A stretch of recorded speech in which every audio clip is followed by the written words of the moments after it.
It's really disheartening sometimes to see how bad the media coverage of real estate is in Australia. The media's standard treatment of the affordability issue is a prime example of that. Mainstream media delights in running a storyline that first home buyers are priced out of the market and that it's not even worth trying to find a home. Now, that story is run pretty much every day, somewhere in the national media, not just for years, but for decades. And now one particularly ridiculous treatment of this cliche came with a recent headline that asked whether it was really possible to find a home in an Australian capital city for under $750,000, and a story that followed that suggested it was almost impossible to achieve that. Now, this article, like so many on the subject, was shallow, pointless, and just plain wrong. So here's the reality according to the research data. The median dwelling price in Perth, for example, according to PropTrack, is currently $640,000, which means half of all sales are for less than $640,000. So, can you find a home for under $750,000 in Perth?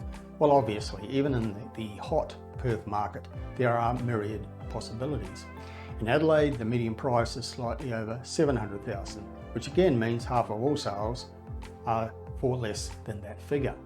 No problem finding a home under $750,000 in the South Australian capital either. In Darwin, the median price is $480,000. In Hobart, the median there is $670,000. Even in larger and more expensive cities like Melbourne and Brisbane, the medians are around $790,000. So also lots of options below $750,000 there as well.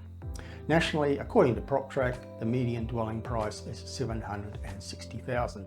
And to labour that point, that means half of all sales are for prices lower than $760,000. So why would a media outlet that wants to be taken seriously suggest that it's almost impossible to find properties at or below that price? Clearly, this article and its headline, like so many, is inaccurate and blatantly dishonest. The objective here, of course, is not to help people. Media's objective is never to be helpful. Its goal is to alarm, to dismay, and to startle, to create clickbait. The shame on the journalist who wrote it and on the media outlets that published it. Another of the things media always does in its efforts to perpetuate the fallacy about affordability is to completely ignore attached dwellings as part of the solution.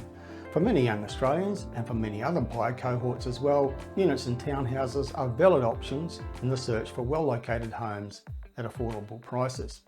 Now, earlier in this commentary, I gave the median dwelling prices for most of the capital cities of Australia and showed that there were lots of options under $750,000. The exception, of course, is Australia's most expensive city, Sydney. But for buyers having to consider units and townhouses as potential solutions, even Sydney provides lots of options. According to PropTrack, the median unit price for Sydney is currently $790,000. Again, half of all sales have been below this figure. So clearly buyers can find options below that benchmark of $750,000 set by that shallow media publication. The median unit price across the capital cities of Australia is a little under $650,000, and in regional Australia it's $555,000.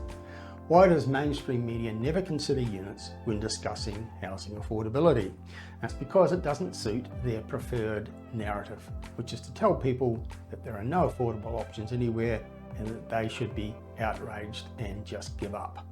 As I said, media's objective is not to be helpful. Their goal is to create clickbait, and they're willing to be dishonest and inaccurate in achieving that.